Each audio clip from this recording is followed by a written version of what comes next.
안녕하세요. 서양철학 드디어 14주차 강의입니다. 자, 먼저 이 3교시에는 비트겐슈타인과 논리 실증주의에 대한 동영상 하나를 보고, 이제 4교시에 제가 시험 문제 풀이하고 그리고 우리 강의 내용을 설명하고 교재 내용을 설명하고 마치도록 하겠습니다. 예, 한번 들어볼까요?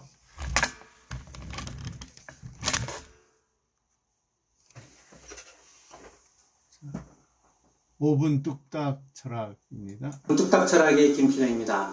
21세기를 목전에 앞둔 1999년 타임지에 20세기에 영향력을 미쳤던 100인을 선정을 했는데요. 정치인으로는 처칠, 간디, 고르바초프, 히틀러, 호치민 등이 있고요. 연예인으로는 루이 암스트롱, 비틀즈, 찰리 채플린, 밥 딜런, 브루스 리 등이 있어요. 사상가로는 아인슈타인, 프로이트, 괴델, 튜링, 비트겐슈타인 등이 있어요. 철학자로서 유일하게 이름을 올린 사람이 바로 비트겐슈타인이에요. 오늘의 이야기는 비트겐슈타인인데요. 이견이 없을 수 없지만 20세기에 가장 영향력 있는 철학자 중에 한 사람으로 비트겐슈타인을 꼽는데 대부분의 사람들이 동의할 거예요. 비트겐슈타인의 생애에 대해서는 지난번에 한번 이야기를 했고요. 오늘은 비트겐슈타인의 철학에 대해서 이야기를 하겠습니다. 대부분의 철학자들을 보면 대체적으로 자신의 사상을 일관되게 밀고 나가죠. 그런데 비트겐슈타인의 경우에는 중간에 한번 자신의 생각이 바뀌어요. 그래서 비트겐슈타인의 철학은 전기 철학과 후기 철학으로 구분하는데요. 전기 철학에 관한 책이 논리 철학 논구이고요. 후기 철학에 관한 책이 철학적 탐구예요. 오늘의 이야기는 비트겐슈타인의 전기 철학, 논리 철학 논구에 관해서 이야기를 하겠습니다.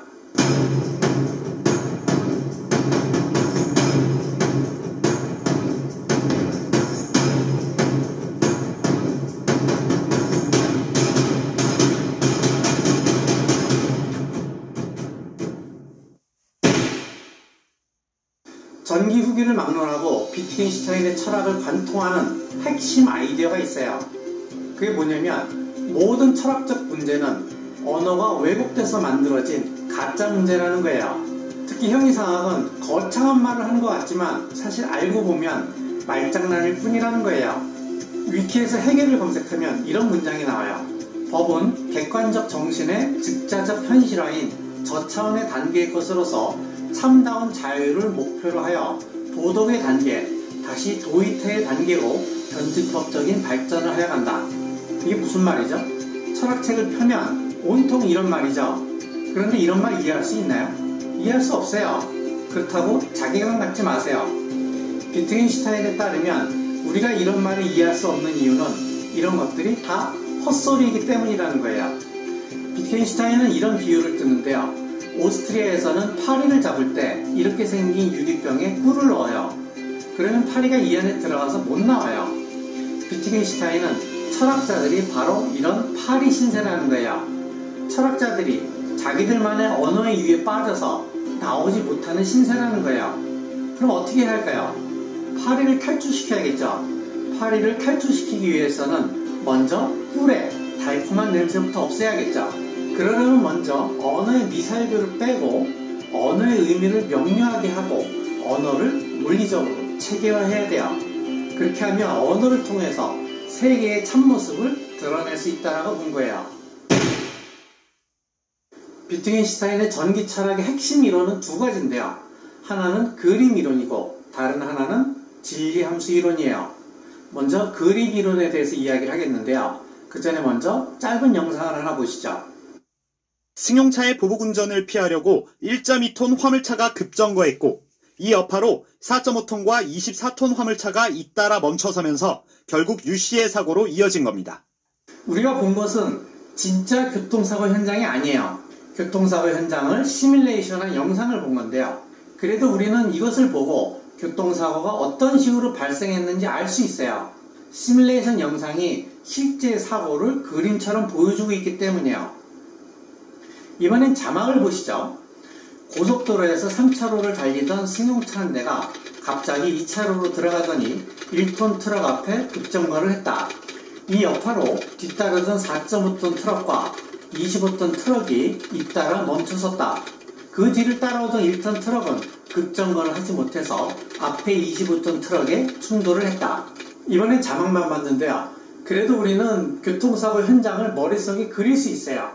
왜냐하면 언어가 교통사고 현장을 생생하게 그려주기 때문인데요. 그것이 가능한 이유는 언어의 구조와 세계의 구조가 동일하기 때문이라는 거예요. 그렇다면 세계의 구조와 언어의 구조가 어떻게 동일한지 한번 설명을 해보죠. 먼저 세계에는 이런 대상들이 있어요. 이런 대상에 대응하는 언어가 바로 이름이에요. 이것을 액자, 사각형, 벽, 파란색이라고 불러요. 이런 대상들의 관계가 사태예요. 사태는 이런 거를 말해요. 이런 사태에 대응하는 것이 요소명제예요. 예컨대 액자는 사각형이다. 벽은 파랗다와 같은 명제가 요소명제예요. 사태를 연결하면 사실들이 돼요. 이런 걸 말해요. 이러한 사실에 대응하는 것이 복합명제인데요. 예컨대 사각형 액자가 파란색 벽에 걸려있다와 같은 명제가 바로 복합명제예요. 그리고 사실들의 총합이 바로 세계예요. 언어도 마찬가지예요. 이름을 연결하면 요소명제가 되고 요소명제를 연결하면 복합명제가 돼요. 그리고 복합명제 총합이 바로 언어예요. 이렇게 보면 세계의 구조와 언어의 구조가 같아요. 대상에 대응하는 것이 이름이고 사태에 대응하는 것이 요소명제예요. 그리고 사실에 대응하는 것은 복합명제죠. 그래서 비트겐슈타인은 언어를 통해서 세계를 보여줄 수 있다고 생각을 한 거예요. 그림처럼 보여줄 수 있다고 해서 그림 이론이라고 해요. 한 가지 부연할게요. 사태와 사실이 어떻게 다른지에 대한 두 가지 해석이 있어요. 저는 사태는 단순명제이고 사실은 복합명제인 것처럼 설명을 했는데요. 어떤 사람은 사태는 가능적인 것을 말하고 사실은 실제적인 것을 말한다라고 설명하는 사람들도 있어요. 논리철학 논구에 이런 말이 나와요. 세계는 사실들의 총체이지 사물들의 총체가 아니다. 이게 무슨 말인지 설명하려고 자료를 찾다 보니까 두 가지 설명 방식이 있더라고요. 어느 게 맞는지 몰라서 둘 다 한번 이야기를 해볼게요. 먼저 첫 번째 설명이에요. 자, 그림 한 장을 보시죠. 이 그림은 고우의 아르레 침실이라는 그림이에요. 이 침실에는 뭐가 있죠? 이 침실에는 여러 대상들이 있어요. 액자, 사각형, 벽, 파란색이라는 이름으로 불리는 대상들이 존재해요. 그런데 대상은 그냥 존재할 수 없어요. 사각형은 그냥 존재할 수 없어요. 존재하는 것은 사각형 액자예요. 즉, 이 침실 안에 존재하는 것은 액자는 사각형이다 라는 요소 명제로 그려진 사태라는 말이에요.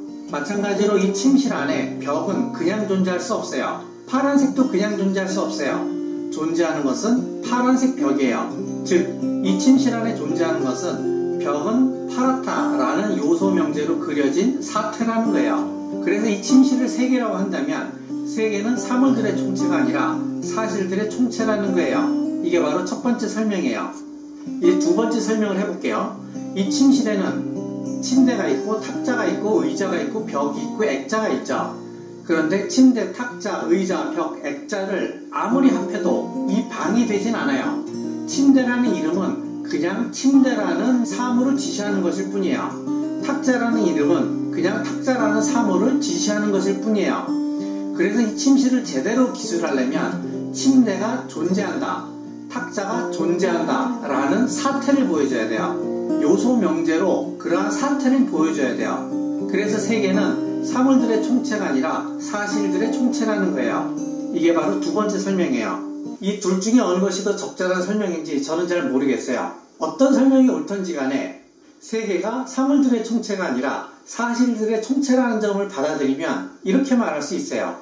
세계는 침대가 있고 침대 위에는 빨간색 침대포가 있으며 파란색 벽에는 사각형 액자가 5개가 걸려있고 탁자 위에는 물병과 물잔이 있고 등등등 라는 사실의 총합이다. 이번엔 지혜함수 이론에 대해서 보죠. 사태에 대응하는 것을 요소명제라 그랬죠. 그래서 요소명제의 진리값은 사태의 일치 여부에 달렸어요. 요소명제와 사태가 일치하면 참이고 요소명제가 사태와 일치하지 않으면 거짓이 돼요. 그러면 복합명제의 진리값은 어떻게 결정이 될까요? 복합명제의 진리값은 요소명제의 진리값과 요소명제들을 연결하고 있는 논리적 연결사에 달려 있어요. 그래서 복합명제는 요소 명제의 진리 함수이다 라고 말을 해요. 그래서 진리 함수 이론이라고 하는 거예요. 예를 들어 보죠. 요소 명제 P와 Q가 있다고 합시다. 요소 명제를 연결하는 논리적 연결선은 5개가 있는데요. 이것을 P 그리고 Q라고 해요. 이것은 P와 Q 모두 참일 때 참이에요. 이것을 P 또는 Q라고 하는데 P와 Q 중에 하나 이상이 참일 때 참이에요. 이것을 P이면 Q이다 라고 하는데요. P가 참이고 Q가 거짓일 때만 거짓이에요. 이것을 P 이꼴 Q라고 하는데요. P와 Q의 값이 같을 때만 참이에요. 이것을 P의 부정이라고 하는데요. P가 거짓일 때 참이에요. P and Q의 진리값은 P와 Q의 진리값이 참일 때만 참이에요. 그리고 P와 Q 중에 하나라도 거짓이 있으면 이 진리값은 거짓이에요. P 또는 Q는 P나 Q 중에 하나만 참이면 참이 돼요. P이면 Q이다는 T가 참이고 Q가 거짓일 때만 거짓이에요. 그리고 나머지는 다 참이에요. P 이꼴 Q는 P와 Q의 진리값이 같을 때만 참이에요. 그래서 P and Q의 진리값은 P와 Q의 진리값에 따라서 T, F가 되고요. P 또는 Q의 진리값은 P와 Q의 진리값에 따라서 T, F가 돼요. 그리고 P이면 Q이다의 진리값은 TFT가 되고요. P 이꼴 Q의 진리값은 TFFT가 돼요. 4개의 진리값의 조합으로 나올 수 있는 경우의 수는 총 16가지인데요. 이러한 진리값이 나오게 되는 복합 명제는 이거예요. 그런데 이 첫 번째 명제는 P이면 P이고 Q이면 Q이다라는 명제예요. 이것은 항상 참이에요. P와 Q의 진리값에 상관없이 항상 참이에요. 이런 명제를 항진 명제, 토톨로지라 그래요. 이 마지막 명제는 P이면 P가 아니고 Q이면 Q가 아니다 라는 명제인데요. 이 진리값은 P와 Q의 진리값에 상관없이 항상 거짓이에요. 이런 명제를 항의 명제, contradiction이라고 해요. 그런데 항진 명제와 항의 명제는 필연적으로 참이거나 필연적으로 거짓이에요. 이런 걸 다루는 학문이 수학과 논리학이에요. 그럼 나머지 명제들은 뭐냐? P와 Q의 진리값에 따라서 그 진리값이 달라지는 명제예요. 이런 명제를 다루는 것을 과학이라고 해요. 이런 식을 기호 논리학이라고 해요. 자, 그런데 한 가지 생각해 볼 문제가 있어요. 복합 명제가 요소 명제의 진리 함수라고 했죠. 그러면 사실은 사태들의 진리 함수라고 봐야 되고요. 세계는 사실들의 총체니까 세계는 사태들의 진리 함수라고 봐야 돼요. 제가 보기에 이것이 논리 철학 논거의 핵심이에요. 그런데 사실 이게 정확히 어떤 의미인지 저는 잘 모르겠어요. 여기까지가 제 한계예요. 여기서 좀 더 나아질 분은 다른 자료를 좀 더 찾아보셔야 돼요. 논리 철학 논거의 마지막 문장은 이거예요. 말할 수 없는 것에 대해서는 침묵해야 된다. 이제 이 문장이 어떤 의미인지 한번 보죠. 이 한자는 착할 선이라고 하기도 하고 좋을 선이라고 하기도 해요. 영어에서도 굿은 착하다라는 뜻도 있고 좋다라는 뜻도 있어요. 그러면 착한 게 좋은 건가요? 착한 사람이 좋은 사람인가요? 물론 착한 게 좋은 것 같긴 하지만 어떤 사람은 또 나쁜 사람도 좋아하잖아요. 그렇다면 한번 생각을 해보죠. 착한 게 좋은 건가요? 여기에 대한 비트겐슈타인의 대답은 이거예요. 헛소리 하지마 임마. 아까 요소 명제와 사태가 대응한다라고 했죠. 그러면 착한 것은 좋은 것이다 라고 하는 요소 명제와 대응하는 사태가 있나요? 그런 사태가 없어요. 그렇기 때문에 그런 명제는 헛소리예요. 그런 물음 자체가 넌센스라는 거예요. 기존의 철학, 특히 형이상학, 윤리학, 미학, 종교 이런 것들에 관한 명제가 모두 넌센스, 헛소리라는 거예요. 당시 비엔나 서클이라고 있었는데요. 오스트리아의 비엔나 대학에서 모였다라고 해서 비엔나 서클이라고 해요. 당시에 저명한 철학자나 과학자들이 여기에 모였는데요. 여기에 참여한 사람이 슐리크, 한스함, 노이라트, 카르납, 괴델, 타르스키, 라이엔바, 화임, 에이어, 램지 등이었다라고 해요. 이들이 기본적으로 받아들였던 입장이 논리 실증주의인데요. 논리 실증주의자들의 주장이 뭐냐면 비과학적인 명제들을 버려야 한다는 거예요. 왜냐하면 그것은 검증이 불가능하기 때문이라는 거예요. 오직 과학만이 탐구할 가치가 있으며 형이사, 윤리학, 종교, 예술 이런 것은 학문도 아니라는 거예요. 그래서 논리 실증주의자들은 비과학적인 영역에 있는 것들은 모두 헛소리라고 얘기한 비트겐슈타인의 주장에 열광을 했어요. 그래서 비트겐슈타인을 자신들의 세미나에 불렀는데요. 논리 실증주의자들은 비트겐슈타인이 자신들의 세미나에 와서 형이상학이니 종교 이런 거 다 헛소리 하지마 임마. 라고 말해줬으면 좋았는데 자신들의 세미나에 와서는 타고르의 시를 읽는 거예요. 나중에 알았어요. 비트겐슈타인이 자신들의 편이 아니라는 것을. 논리 실증주의자들이 비트겐슈타인을 오해한 거예요. 비트겐슈타인은 비과학적인 영역에 있는 것들을 넌센스, 헛소리라고 했지만 그것이 중요하지 않다고 얘기한 건 아니에요. 그렇지만 더 중요하다고 생각을 했어요. 그런데 논리 실증주의자들은 비트겐슈타인이 넌센스라고 얘기한 것을 가치도 없고 중요하지도 않다라고 봤다라고 생각을 한 거예요. 자, 정리합시다. 고유의 아르레침시를 다시 보죠. 여기에 액자, 사각형과 같은 여러 대상들이 있어요. 대상을 지시하는 것은 이름이고요. 대상들을 결합하면 사태가 돼요. 사태에 대응하는 것이 요소명제고요. 요소명제는 사태를 그림처럼 보여줘요. 사태들을 결합하면 사실이 되는데요. 사실에 대응하는 것이 복합명제죠. 사실들의 총체가 바로 세계고요. 마찬가지로 명제들의 총체가 바로 언어예요. 이때 언어는 세계에 대한 그림이에요. 그래서 언어를 통해서 세계를 보여줄 수 있어요. 그런데 언어로 보여줄 수 없는 것이 있어요. 언어로 보여줄 수 없으니 당연히 말할 수도 없는 것이겠죠. 말할 수 없는 것을 말하는 순간 넌센스, 헛소리가 돼요. 하지만 말할 수 없다고 해서 중요하지 않은 것은 아니에요. 더욱 가치가 있어요. 말할 수 없는 것은 말할 수 없기 때문에 세계 밖이에요. 세계 안에 있는 것이 수학, 논리학, 과학이고요. 세계 밖에 있는 것이 형이상학, 윤리학, 종교, 예술이에요.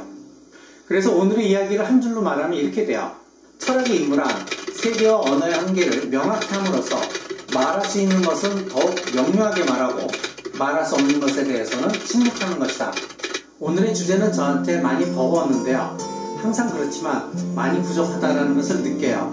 비트겐슈타인이 말하는 대상, 사태, 사실, 세계, 논리 이런 것들이 무엇을 의미하는지 저도 정확히 이해하기가 힘들어요.